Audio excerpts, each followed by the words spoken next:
think we will stop it just here.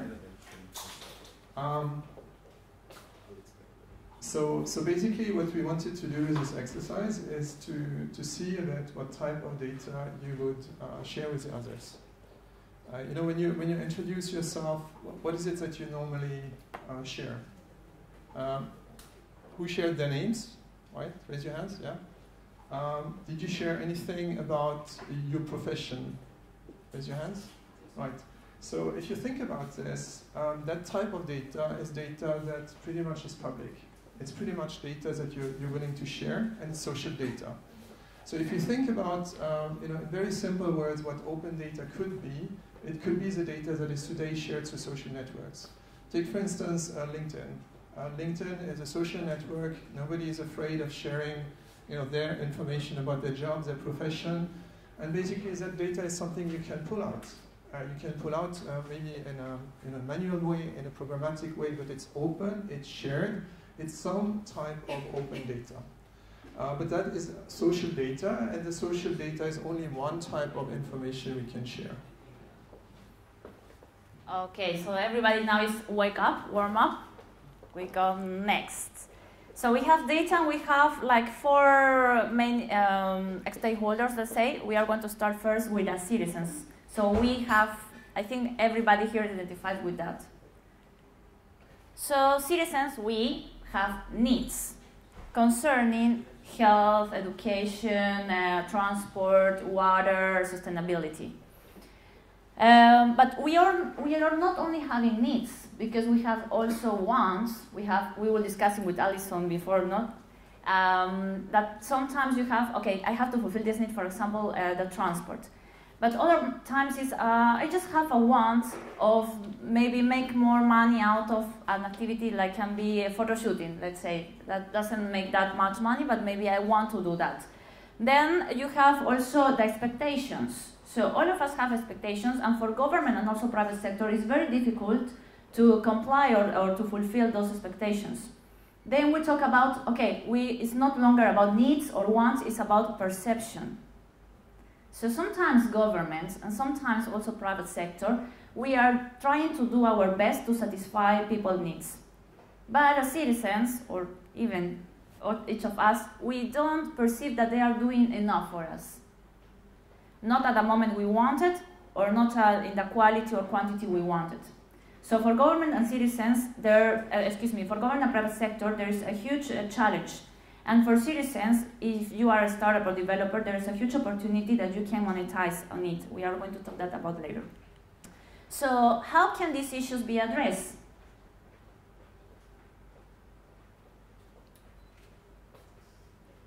Understanding, research? Yes, we need information. No? In order to take action or to make a decision as a citizen, we need information. And like Mr. Cool, was saying, we need some understanding on what citizens are wanting, needing, and which type of perception they are having. So we start with our citizen and society needs. It's the physical, the psychological, social, economic, and environmental. At the end, all that leads into well-being. But on top of that, our last goal as citizen, as private sector, as government is happiness.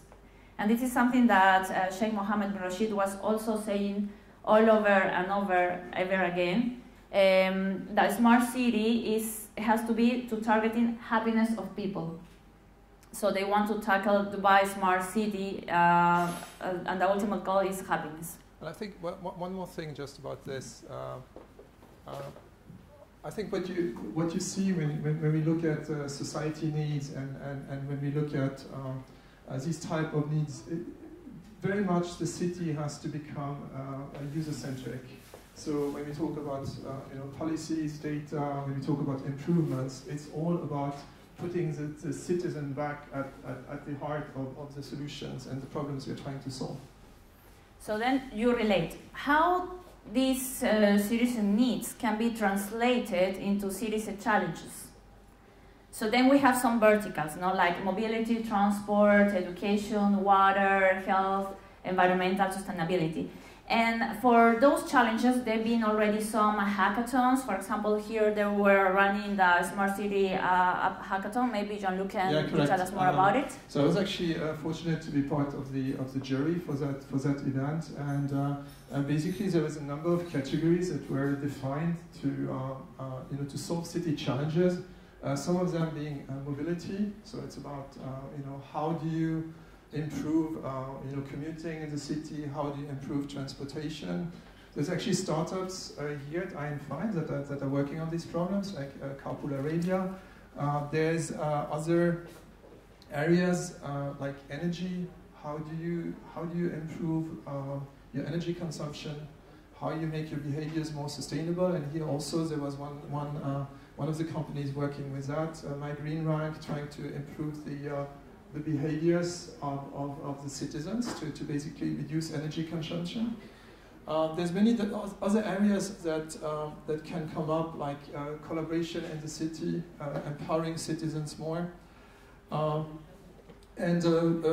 Basically, I mean, the key question is then, could these applications become even better if they had more data available? So just to give you one or two examples, the two examples I mentioned, the My Green Rank, who is working with reducing energy consumption.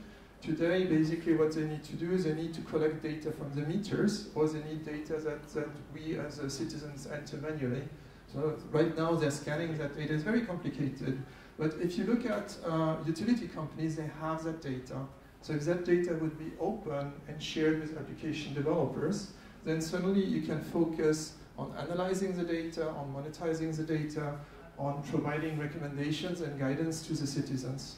So here really a lot of these applications could actually be made much better if data was available to improve the functionality of the application. Same thing for energy. There's a lot of data that is today collected from different types of sensors for the environment, for instance. And if you look at mobility, take the RTA, for instance. They have a lot of information about public transportation, whether it's a metro, whether it's the buses. All that information could be shared. Same thing about road congestions and so on. All of these information are today available and could be shared with application developers. And we also have some other initiatives more into the regional level. So, for example, myself, I've been a jury member of the GCC Government Excellence Award. And then you can see also how OpenData can benefit between the way government share their information between each other. So, having this kind of initiatives help them to be more exposed to. They can expose more the data. They can learn how to to share the knowledge, and maybe create some policies for interoperability as well. And well, one last example maybe is the World Summit Award that also runs different criteria, not only for e-government or applications for different kind of industries as well. Yeah, I was also part of the global jury for that event, and that's an event that groups app developers from around the world. There's about, I think, 80 countries today who are part of that competition. And here also, I mean, what becomes increasingly important is the type of challenges, the type of hacks or hackathons. They're more and more focusing on applications that have an impact on society. So it's really about changing society, improving society. And then there's categories who emerge now where basically data is the source of creating these apps that will have an impact on society. And now comes the question. Come with government and private sector, who are the owners of the data. So government agencies, media agencies, non-government NGOs, and private sector as well, they are the data holders that have large data sets. So now they are trying to open up that, and they're providing access to raw data. So what happened, and I've been identifying during the last 2 or 3 years, when they mention open data, they think that they are really giving some kind of knowledge to the society to take action on it, but happens that they are just sharing very raw data, and even the way you want to extract it is limited. So sometimes you have also some challenges regarding the licensing or the copyright. For instance, if you take example in South America, they say, okay, we have OpenData. And then they show you a large data set, and that's all. So you cannot download the data. So it's very statistic and it's not up to date. Yeah, and just to maybe to add on that, the type of data you find today often is statistical data. I mean, the government is collecting a lot of data, typically on things like housing, crime rates, education. But all of these are statistics that are collected maybe once a year. Sometimes the data is not up to date. There's many organizations which actually have data which can be updated much more often. I mentioned earlier transportation. So there's many different data sets that could be exposed from different government entities. So here we can say that especially governments and also private sector, they can create more public value if they are into the culture of openness. What is happening is that there is more focus into the supply side. So it's basically the government saying, okay, I have to do this, I will publish this kind of data. But they are not that much focusing what type of data maybe we are interested. So after our presentation, I will appreciate you fill some surveys so we can see which type of data you are interested. Some of you are developers maybe. Okay, we will see a little bit that and the challenge that you are facing in order to pull the data. What else we see here? Okay, so there are three perspectives as well. There's the focus on the supply side, but from the technical perspective, and so sometimes with limited access to it, or just you can download it like in PDF or in Excel, but they don't allow other things. You want to say something else? Yes. So I think when you expose data, there's many different ways you can do that, right? So one of the simplest ways is just to publish your reports, which could be PDF documents. You could decide, okay, I will share that data in some kind of electronic format. In which case you might say, okay, I share a file, an Excel file, or I share a comma-separated variables file, CSV files. But these are formats which are not easy to use by others. So when we talk about the formats, I mean, typically what developers and programmers want is data which is either in the format of XML files, or that's one of the most common formats, and then another format is JSON, which is JavaScript-based coding. So it's very important that we move away from these non-readable or difficult to translate file formats to something which is more programmatic and that can be used by developers. So now, what is OpenData? What is OpenData? That's a good question. So OpenData, the most important thing with OpenData is that it's an open license. An open license basically means that the data can be used by you in any way you want. What that means also is that there's no copyrights on that data. What that means also is that you can use that data for commercial purpose. So even though the data is maybe shared by the government has no right to ask you royalties for monetizing that data. This is the whole principle with open data. You can decide to aggregate that data with other data sets. It also means that you can republish it as you wish. There's no restrictions. In particular, there's no restrictions on copyright, patents, or other mechanisms of control. What OpenData also needs is that the format, I mean, as I mentioned earlier, should be available in an open format, XML or JSON, and also available in a programmatic way. So there is three aspects of OpenData. The technicality, it should be electronicable file downloadable, and then legally, from the legal perspective, you can use it for commercial or non-commercial purposes, and then it's a global phenomenon. So now we are going to see in the next slide how this open data movement has been progressing through the years, and they are almost like in around 50 or more than 50 countries now. Yeah, I think open data has now become a global phenomenon. I mean, there's more than 300 different data catalogs available globally.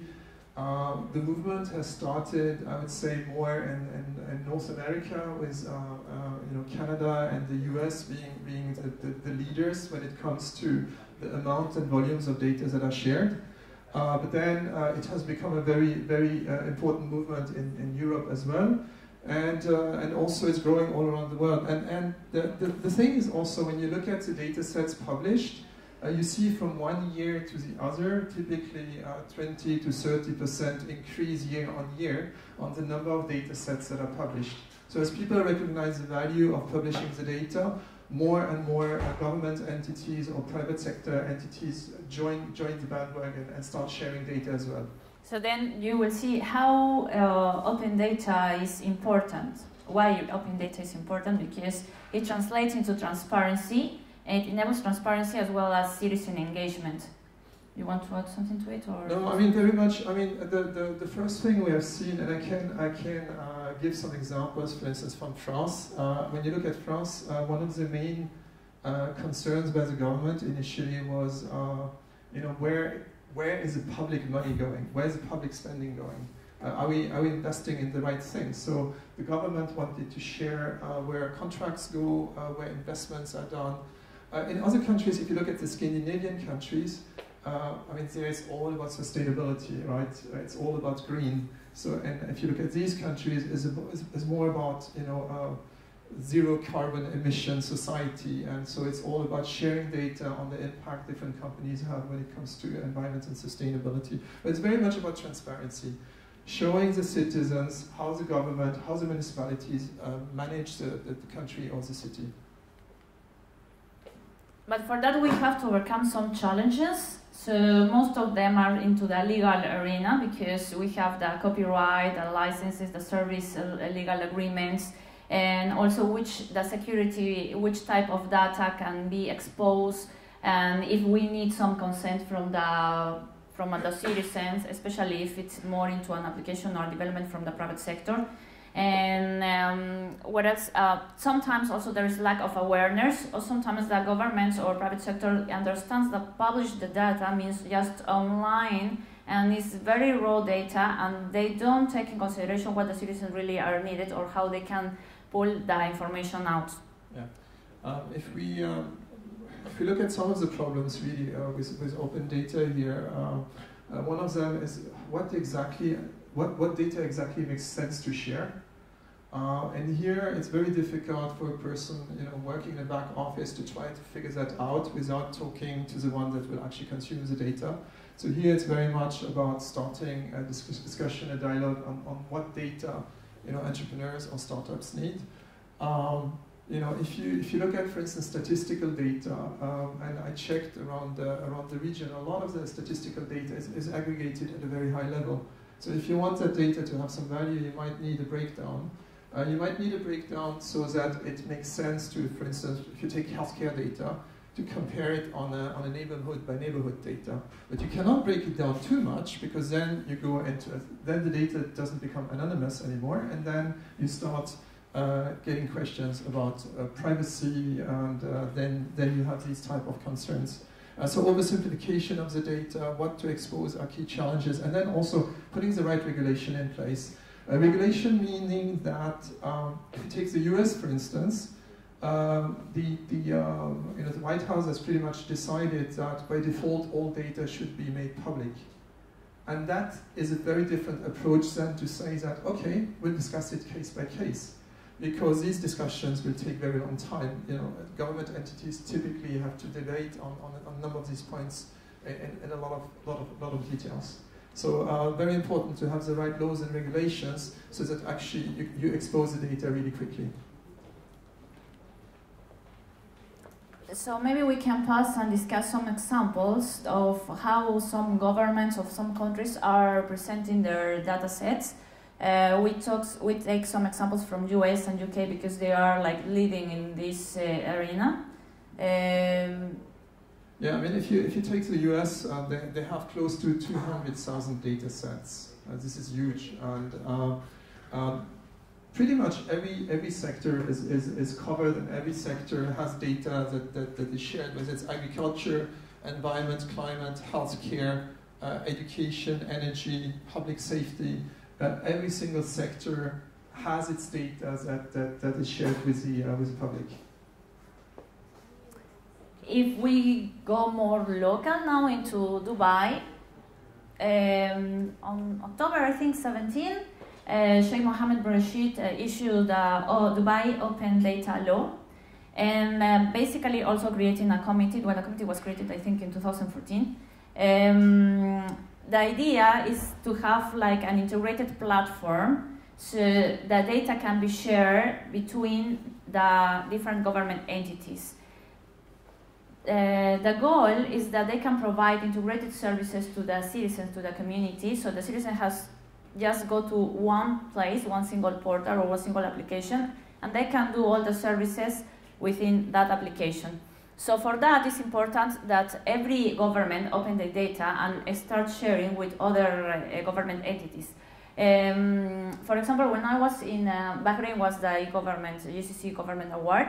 You can see some of the countries, they are dealing very well in that because they have cascaded their strategy and they have complied with their alignments. For example, Oman, they were having the Oman Hub portal.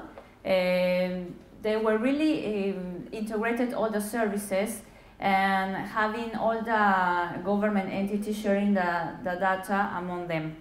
So they were having also in place some open data policies. But in Dubai, they are really, politically speaking, they are endorsing open data with the support of Sheikh Mohammed bin Rashid. This is also leading into transform or to create all the policies for Dubai Smart City. So here, for example, we say Bayanat is the UAE open data portal.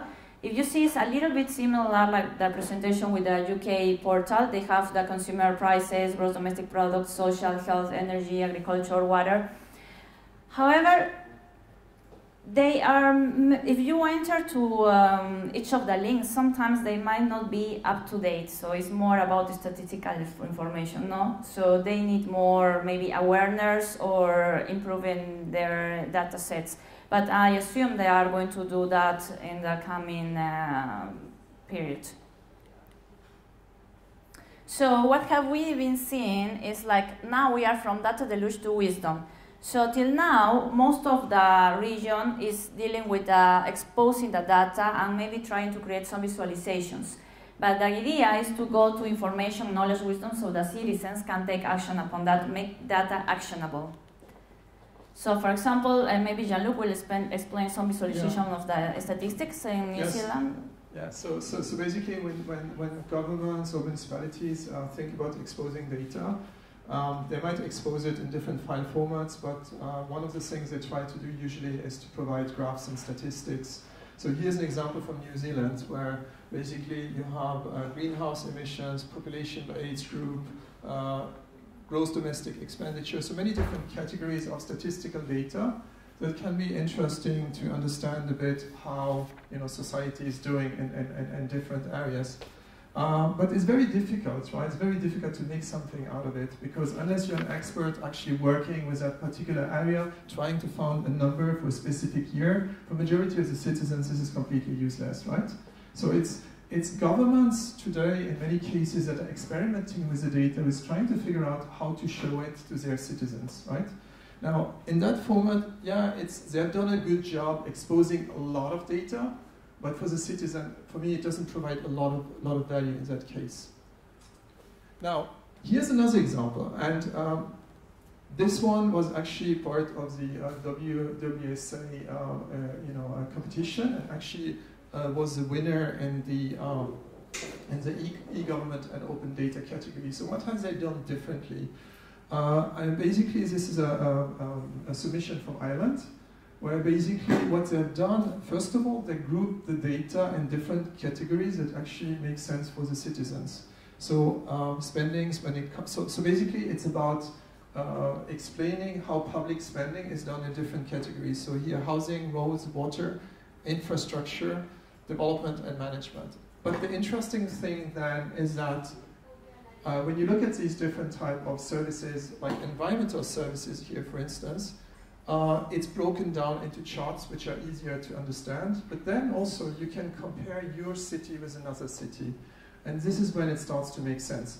Because if you look at how Cork is comparing to Dublin, and when you see, for instance, that you would like to see more infrastructure in your city compared to another city, then you as citizens can actually start making demands or start raising your voices about the things that maybe should change. So here's a much better way of exposing, sharing the data with the citizens so that it's easier to understand.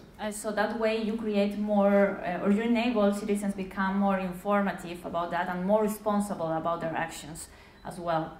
So now we are going to see also the maturity of open data users, but this is more like from the government perspective side rather than the private sector, rather than the citizen. It's how they release or expose the data. Yeah, I think one thing here which is really important is what I mentioned earlier already, is that so basically the Center for Data Innovation, they actually defined 5 different criteria to assess the maturity of the open data initiatives. The first one is that data is released as open by default. This is very important because then there's not so much questions about what policies to adopt. And this is also where you see that the US actually is very high because that's their default policy. And also it means that there's much more attempts to use that data much earlier. So from a timing perspective, it goes much quicker in US and Canada. The last part is also how is the data used? How is it used for governments? How is it used for innovation? And this is where we see actually that UK, for instance, although they have maybe less data that is exposed, they have a much clearer view on how they want to use that data. So for instance, one of the things I can recommend is if you look at the City of London, there's something called the London Dashboard, which is, it's really a dashboard which shows you how the city is managed. So it's about governance. It shows you, how housing is doing, crime rates, employment, unemployment. So basically gives citizens a very good overview on the maybe neighborhoods with problems and also the areas which are good and where the government is doing improvements and maybe where they need to do more work. Now, another way also to assess the maturity, and this is another company, so basically OpenData Barometer is really looking more at the accessibility of the data and assessing different entities based on the accessibility of the data. So here's an example. So there's today 86 countries listed, and this is an example for Saudi Arabia, looking at transport timetables. So for instance, it's green if the data exists. Here it's green because the data exists. It's digital, it's public, it's free. Now, this is what it says on the site, but when you start looking at it and try to use it to develop an app, well, it's not really clear whether it's online. A PDF file might be as online, but you cannot use it. Not necessarily machine readable, not available in bulk. For programmers, this is important as well, to be able to retrieve bulk data. And also the licensing terms are not clear. So this is very important, and the last thing is also that it's not necessarily up to date. The last two parts are really important. When you check these open data sets, you want to make sure that the data is up to date, and also read the license terms, because although it says open data on the top of the page, the licensing terms might actually not comply with open data. It's like we say it in Spanish, en la letra pequeña se esconde. It's in the small letters, not down, that maybe there's something hidden, and then, oh, you sign something, or you assume, because it says open data at the very, very top, with capital letters, that is, you can reuse the data, you can use it for purpose of commercializing or non-commercializing.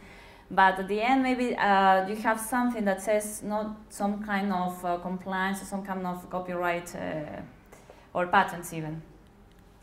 So now we are going to enter into the next stakeholder, which are developers or startups, which may be more interested for some of you here in the audience. So what's the challenge? That citizens don't know how to use the info, they don't know how to read the info or which type of info they have to look for in order to satisfy their needs. So the solution is to innovate to introduce developers.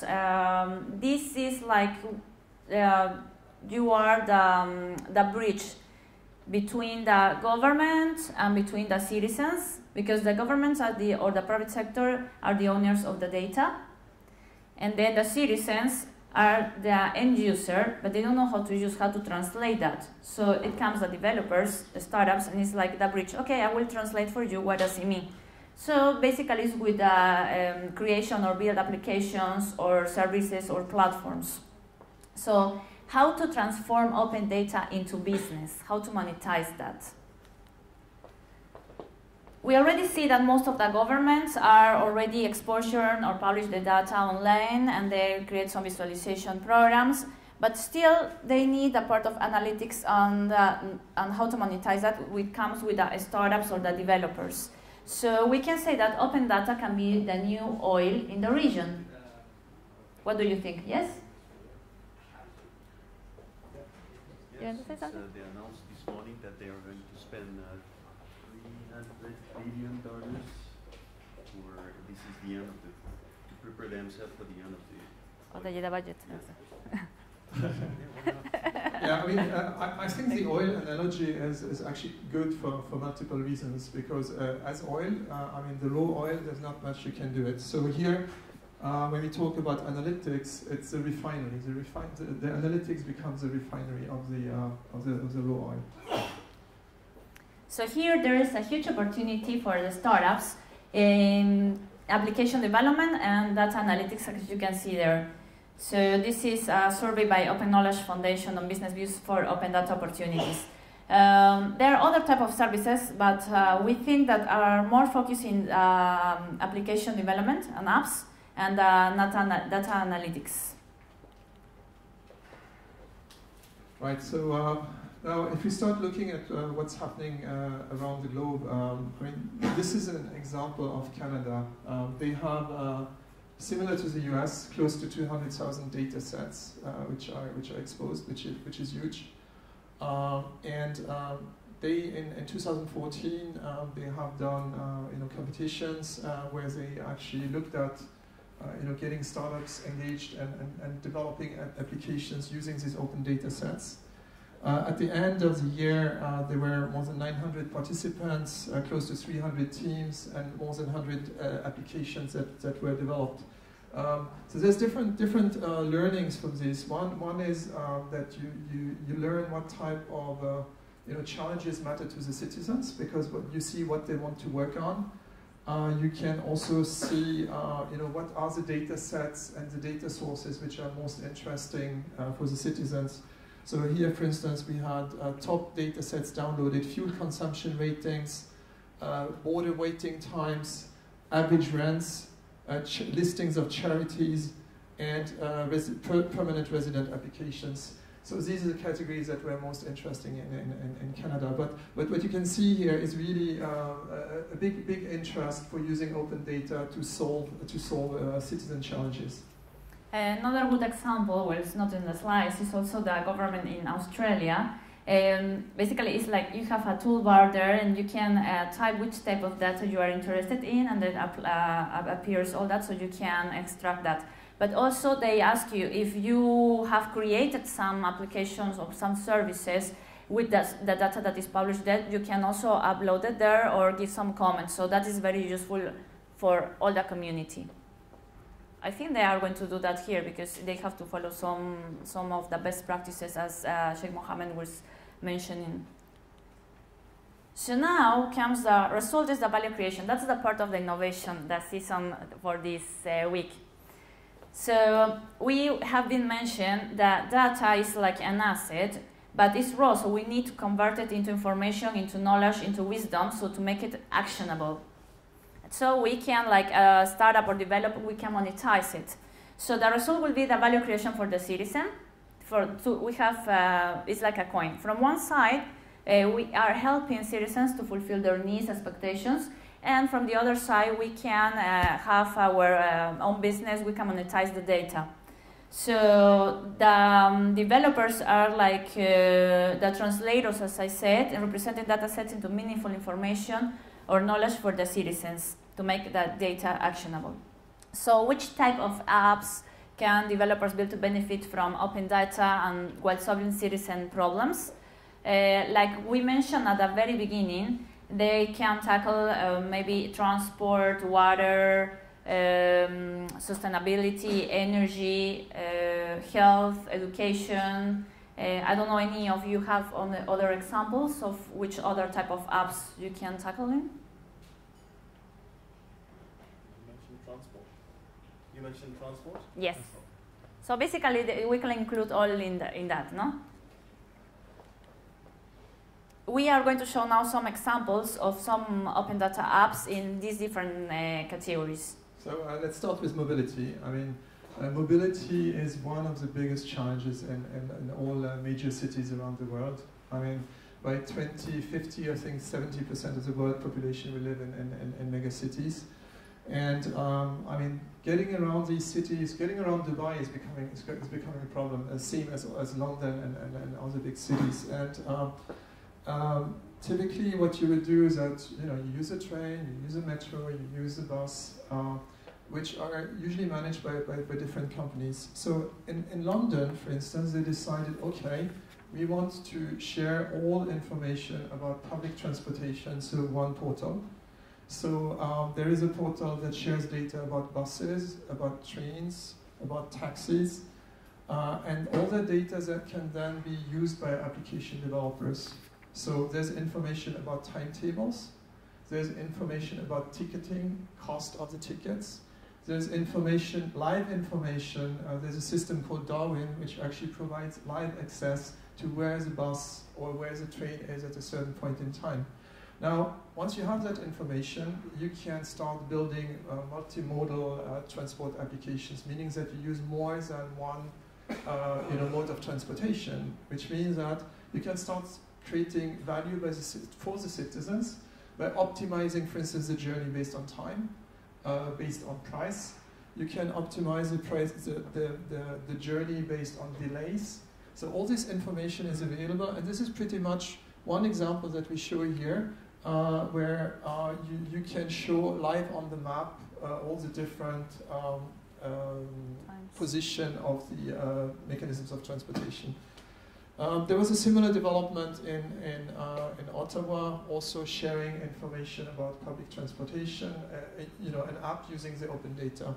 And if you look at tourism, which is also an area which is important for cities like Dubai, for instance, we have the city of New York, who decided to share information about all public events, about all museums, about all places that are worthwhile seeing. And that was then used by application developers to develop the I Love New York application, where you get up-to-date information about all these events and places, but also where people can like the different places. So there's a social dimension to this as well. But here again, leveraging open data. There's similar things done. City of Vienna, for instance. City of Vienna has shared not only this type of information, so that's in Austria, Vienna in Austria. They have shared also public parks. They have shared information about where you can walk your dog in the city. So all kind of data that helps you walk around in the city and do different type of things. Now, another interesting area, and here this is maybe more recent when you look at what is done in education. So here we have an example of an application which uses data about colleges and also information about career. So basically using things like skills developed in a college, about success rates, and then trying to use that data to provide career advice and helping young pupils or young teenagers to actually get guided in their career choices. So what they can do is using this open data available, they can make projections on how your early choices will lead to certain types of professions and certain types of revenues. And this is supported by Nesta, which is a charity organization supporting development of innovation in the UK. There's initiatives like that also in Boston, in Holland, and Tanzania. So the usage of open data to help people make better choices when it comes to education is really a growing area. So here you see that I think more than 75% of the mobile applications, they ask the user some data. For example, and I'm sure each of us have been downloading many applications, and the first thing is like, okay, do you want to share your location, your contacts, sharing the contacts that you have on your network, and some other relevant information. And what are you doing with that? You say yes, no? You trust? No? You don't. So you are like me a little bit. but some people that if you really need to use it, you just trust because you want to obtain, and this is where comes the collaboration and the interesting part, let's say. I'm a little bit like you as well. Okay, I said, no, I don't want to share this. Why I need to share this? No, it's my data, why? And I don't know what is the agreement, what I am committed to, which is the compliance, what type of benefit I will obtain. But then you say, okay, we have to shift a little bit. That's why this open data innovation is not a project, it's more about a shift of culture. Because we are becoming more open. So if you want to receive something, you have to give something as well. So it's kind of an exchange. So that's why trust is important. So again, it's more a matter of shifting the culture rather than just a project. So you need the trust in between. So here now we are going to see some examples of how now the private data can be reused, can be also like open data. So just a second before going to that. Okay. I think the data we have talked about so far, if you look at statistical data, is very much anonymized data. So it doesn't really matter. The government can share this, nobody will be concerned about it, right? Now, there's other types of data which entities, whether it's government or enterprises, own, that is your data. You don't want them to share it. Well, you might be okay if they anonymize it, but if it's anonymous, then it's very difficult, or if it's also if it's aggregated, it's very difficult for somebody to act on. So in the US, they actually have worked with policies around sharing your private data to a third party. So one of the first ones, there's two like that. There's one called the blue button, which is about healthcare data, and one is called the green button, which is about energy data. So here, when we look at healthcare data, basically you as a citizen have the rights to see your health data.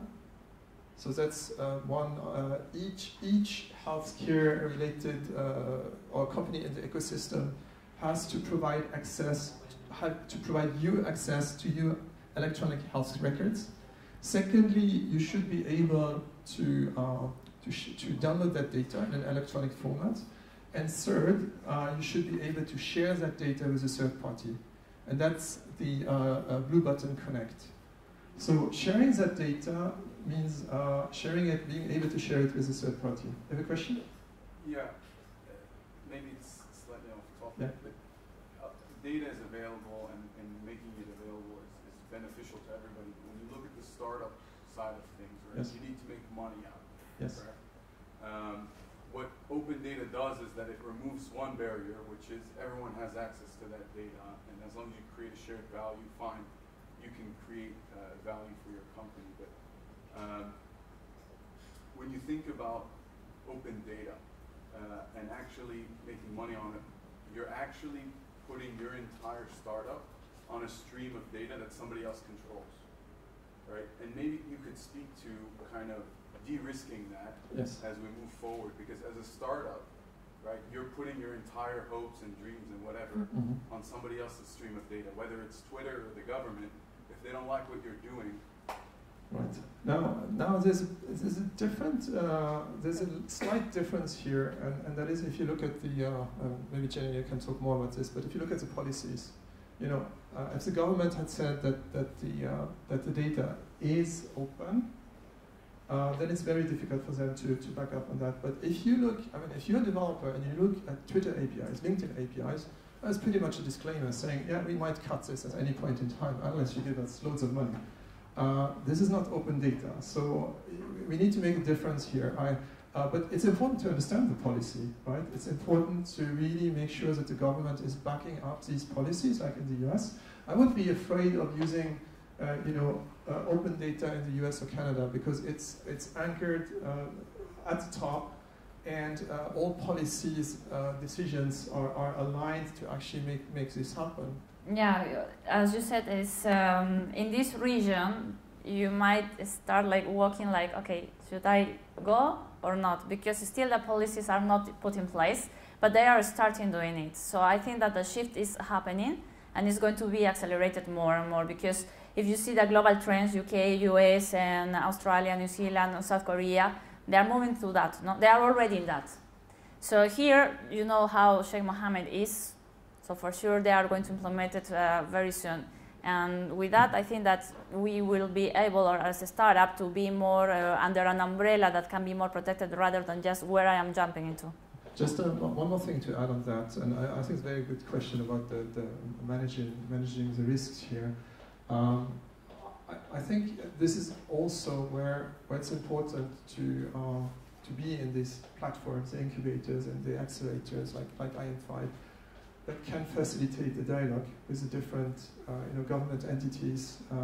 Because let's say on some parts of the government is very clear, right? Statistical data is going to be exposed and so on, but if you talk to, let's say, RTA or DIWA or other private entities, they might think, okay, maybe I can monetize that data first.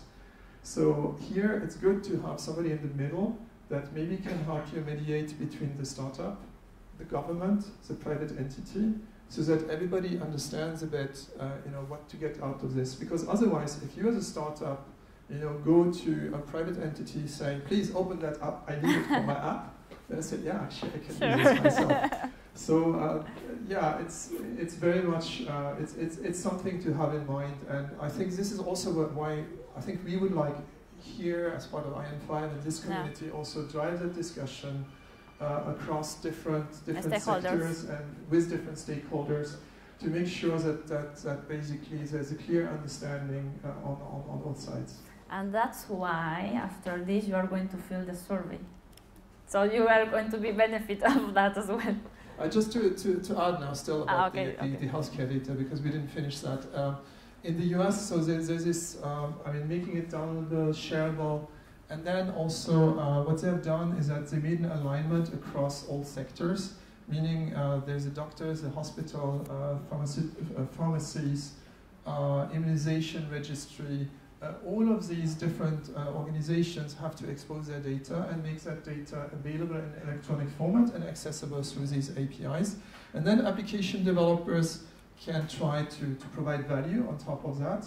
It also can be used to create apps for doctors, so you can share. This is one of the problems as well. We talked about this the other day. Is that if you live in one city and you move to another city, it's extremely difficult to get your health records shared with a new doctor. So these type of things, or this type of blue button, will also enable you to share electronic health records from one doctor to another. Now, same thing is happening for energy, really. So I don't need to re-explain the same thing. It's very much about applying the same rules to energy, so that you can share your energy spending from your utility company, water or electricity, and then there is application developers who try to use that data typically to change your behaviors and help you improve your energy spending so that you create more sustainable behaviors.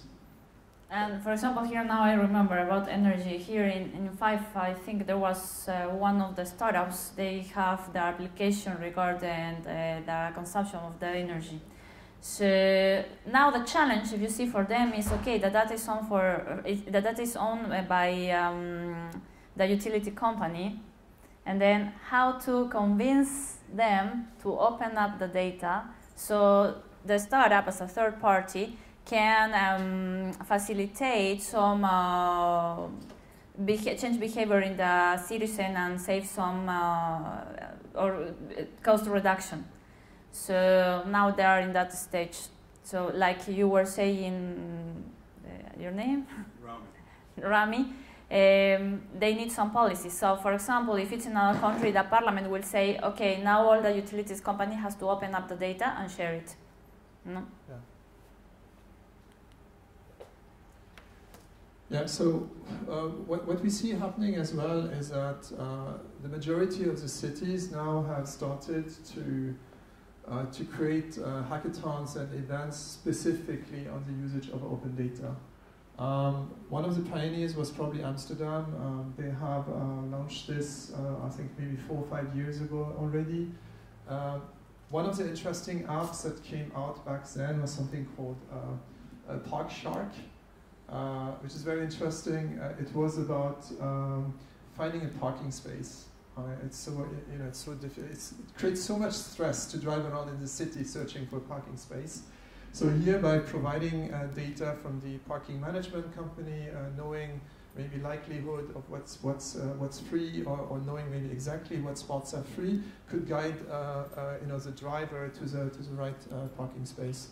And there's similar developments, in Canada. There's even initiatives trying to align all these apps at European level. So the Apps for Europe tries to list or aggregate all the panelists from the different cities, so that basically you get a better access to applications that can solve citizen challenges. So now, how can you best position your app into the open data context, so the pitching part? And you are living in in this moment. I'm so sorry. Don't worry, Reka says that we are going to be sharing this on the web. So, okay, first is how strong is your proposition? Now, if you have it can be sold, and if you have the right team in place, it's at the right time. Because sometimes you can have a brilliant application, but it's not the right time yet because maybe you are a little bit of lack of data, or also it's not the right context in that moment. So you have to have a strong vision, and you have to see which is the type of impact you are delivering to the society. It's not only economic impact, it's also social impact and creating public value. Because as far as we are relating to innovation, it's about creating something new or making something significant out of what is already been in place. So it can be by creating some product or new services, or tackling into the new channels, new delivery channels, or new partnerships, how to deal with that in a very innovative way. Yeah, and I think the top two here are really the main ones that are different from the traditional pitching. Because it's really the impact on society that matters for these type of applications. And also, this part is important on why you're using open data, because this helps in the dialogue with the government, with the municipality, to improve the data that is available. So here, it's very important to explain what you use, why you're using it, and also what you would need to make your app even better. So you remember at the beginning we start just saying this, the stakeholders are government, citizens, the startups or developers, and the private sector. So we come across like citizens have some needs, and the owners are government and private sector. They have large data sets, and the challenge is that citizens don't know how to use that info, so we need to introduce some kind of bridge or translators, which are the developers, and then come up with a value creation, the result, which is representing those data sets into something more meaningful, into knowledge or wisdom for the citizens in order to make the data actionable. So the impact is facilitating the decision making for the citizens, is into the driver research for universities, maybe inform policy for the governments, and facilitate better services and innovation for all the community. So you see, this graphic, all the stakeholders are like, everyone is in their own silo. So the goal is to create this. Everybody's interacting. It's a collaborative platform for value creation, for open data innovation. So you have the government with open government data, educating the citizens, raising awareness, and also monitoring some policies like Rami was saying. Then you have the citizens, they can be consulted, they deliberate, they also co-design into that policies because they are the ones that are using the data.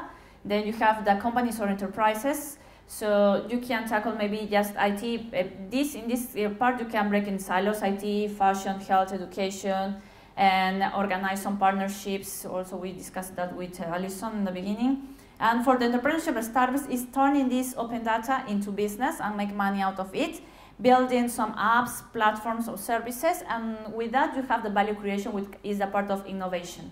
Yeah, and I think the important, one of the important aspects here is that it's a collaborative platform, which means that you engage the citizens. So here, one of the important things to notice is that the citizen consultation is really key also to make sure that you create value as an entrepreneur and as a startup. So we are almost done. What is the last part is call for action for all the stakeholders. This can be run through some hack events. For example, run some events here at E5 that we were discussing with Reika, and in order to bring people from the entrepreneurship side, startups, as well as from the government, and see how they can synergize and obtain some of the data and see which type of data will be relevant, how to exposure them, and make it more easy and fast and agile to implement it.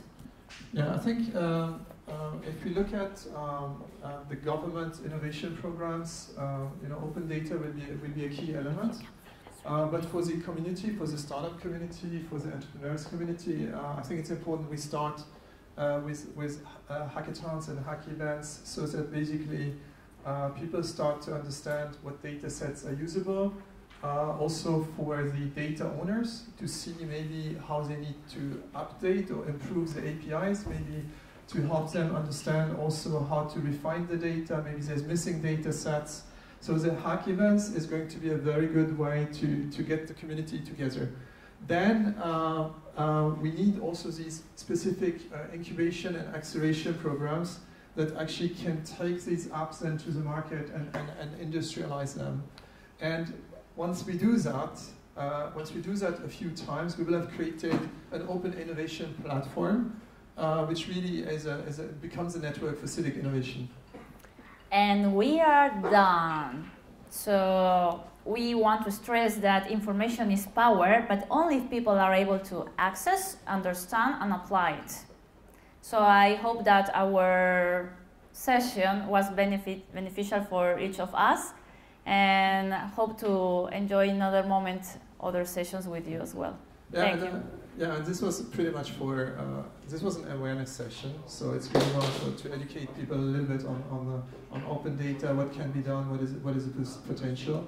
But we hope that this is a dialogue that we will continue over the next few months. Thank you.